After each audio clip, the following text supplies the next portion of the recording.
Hi everyone, welcome back to the Atheist Viewpoint. I'm Ellen Johnson, the president of American Atheists, and this is Dennis Horvitz, my co-host and the host of New York City Atheist Live on Tape. And what's your other show? This Week in Atheism. This Week in Atheism, of course. Today we're going to talk about some of American Atheists' lawsuits. And one of the things that we do is we file lawsuits. We're incorporated to do three things. We promote the philosophy of atheism, we work for the civil rights of atheists, and we work to defend the separation of state and church, primarily through litigation. With regard to litigation, we need to have three criteria satisfied before we can bring a lawsuit. One, you have to have an issue. Two, you have to have a plaintiff in that case. And three, you have to have an attorney to litigate the case for you. It's very hard to have all three ducks lined up in a row to bring a lawsuit.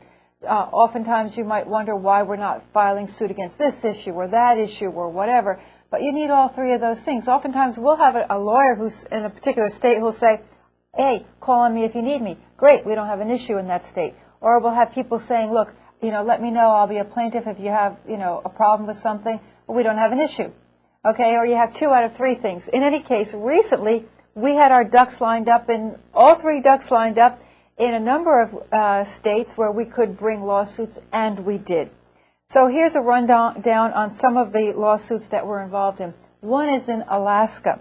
For the past 3 years in Alaska, our state director, Clyde Baxley, has been involved with the issue of tax exemptions for church properties, specifically the Anchorage Baptist Temple.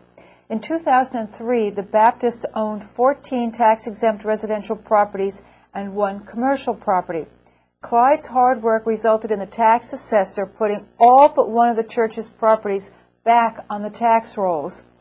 Not to be outdone, the church then managed to get an amendment to legislation passed which expanded the tax exemptions for religious organizations. Originally, only the residences of bishops, pastors, priests, rabbis, ministers, or religious orders were exempted from property taxes. The amendment now also exempts from property taxes the residences of educators in private religious schools or private religious or parochial schools, if those residences are owned by religious organizations. It also expands the definition of minister to include an individual who is either ordained, commissioned, or licensed as a minister according to standards of the religious organization for its ministers, or employed by the religious organization to carry out a ministry of that religious organization. I'm moving to Alaska because I'm a minister in the Universal Life Church, which basically is the church of total convenience. Well, the first church of do whatever you want. If you had a school, you might have property taxes exemption for it. I would do it, absolutely. Right. So in June, American Atheists filed suit in the Superior Court for the State of Alaska, 3rd Judicial District at Anchorage, asking for a permanent injunction barring enforcement of the legislation as well as a declaration that it's unconstitutional. We'll keep you informed on that. In Oklahoma, American Atheists filed suit on August 11, 2006 in federal court on behalf of the Smolkowski family. Let me get their picture for you. I'm going to hold it up here. Yeah, it's in the latest edition of... issue of American Atheists. That's not the latest. Well, that's not the latest, but the latest is I'm reaching on, which is going to send Tim screaming because of the technical problems involved when we get out of the frame of the camera. This is the Smolkowski family, beautiful family in Oklahoma. Nadia, Nicole, Chester, Cheslaw, and Bridget. And wonderful people, an atheist family there. Weren't they at the solstice? No, they were at the convention. Last year's convention in San Antonio, Texas. In any case, we filed a suit claiming that their civil rights were violated by the Hardesty, Oklahoma Public Schools and the Texas County, Oklahoma Sheriff's Department. The daughter of Chester Smolkowski, Nicole, had played basketball for the Hardesty Public Schools. She was forced to leave the team when she, as an atheist, refused to recite the Lord's Prayer after a game and is required by the school. When the Smolkowski family complained about the unconstitutional practice, she was suspended from school. Further complaints filed by the school resulted in criminal charges being brought against her father, Chester Smolkowski. We'll keep you informed on that. We update all of these legal cases in American Atheist magazine, which is the one I just held up. Didn't he win that? Didn't he? There were two cases. There was a criminal case, and then there was a civil case. In the criminal case, what happened was, yes, and that's the cover of this this issue, our August issue, Vindication in Oklahoma for the Smolkowski family, because the criminal charges were brought against Chester Smolkowski for a scuffle that ensued between the principal of the school and Chester. And they filed suit against him, criminal charges, and it's a little complicated. So if you want, you'd have to get, an issue of the magazine to find out what happened. But it was the jury ruled that he was not guilty of those charges brought against him. And there were no atheists on that jury either, which is interesting. Right. Right. But very interesting. So we're proud of him, and we're proud of the decision. We're very happy. And now we brought this criminal suit, civil suit against them. So we go down to Jacksonville, Florida, and on August 10th of 2006, American Atheists filed suit in U.S. District Court for an injunction against a Day of Faith rally sponsored, promoted, or coordinated and funded by Mayor John Payton of Jacksonville, Florida, Sheriff John Rutherford, Council President Michael Corrigan, and members of the Jacksonville City Council. This event was called for, quote, Arming Our Prayer Warriors, a rally against violence in our community. Flyers declared that, quote, our faith is our greatest strength and our faith community is our greatest asset.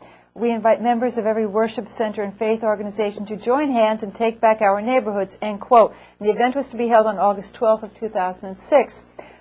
Unfortunately, we got we filed the suit a little bit too late. The judge said, no, you didn't file it. We lost the injunction. You filed it a little too late to give the other side a chance to respond, and so we are refiling, asking for those people who spent government money on a religious rally to return that money to the citizens, because they should only be doing the secular work of government, not calling on Jesus and all of this to solve criminal justice problems.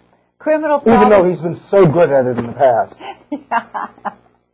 So this is not the way that you solve criminal crime problems in anywhere. So we filed suit.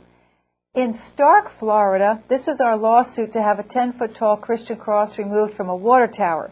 This case has been scheduled for a non-jury trial for next year, May 7th of 2007, at the U.S. District Court in Jacksonville. So we're awaiting that trial. There's a water tower there, and it's the Tornadoes, I think, is the name of the team, right? There's a football team. This water tower falls within view of the Stark Community High School, and the Stark football team is called the Tornadoes. So one of the, Dennis, I have to tell you, one of the claims that they're trying to use to rationalize putting this Christian cross up on the water tower, look at Christian cross, Tornadoes, is that it's really a T for the football team, the Tornado football team. You see, it's not really the Christian cross. So you can help us out here by writing in your suggestions of T words that we will forward to them. That's what it is. So anyway, that's what they're trying to do. Does that T word only have to be one word? Because I can think of just... Well, we'll just leave it up to the town to start coming up with new ones, but that's so silly. In Mississippi, we're still looking for an attorney there to help with the situation. Whoa, I've got a big typo in here. I bet that's being printed. To help with a situation involving an atheist family who actually had to leave the state because of the organized prayers in their child's school and the hostility displayed towards the family when they complained. So if you know of any attorneys who'd be willing to help us out there, we're not going to mention the town or anything, but there are organized prayers going on, and it's very hostile in that community. Throughout the entire school district, there are organized prayers going on, and the people in that community treated the family very, very badly. It's almost like what happened in Texas, if not worse, because this is in Mississippi. This situation is very similar to what happened in Texas to the Smolkowskis, but in Mississippi, the family actually had to leave because it was so bad. Right, and that wasn't the only family. You know, when I would mention the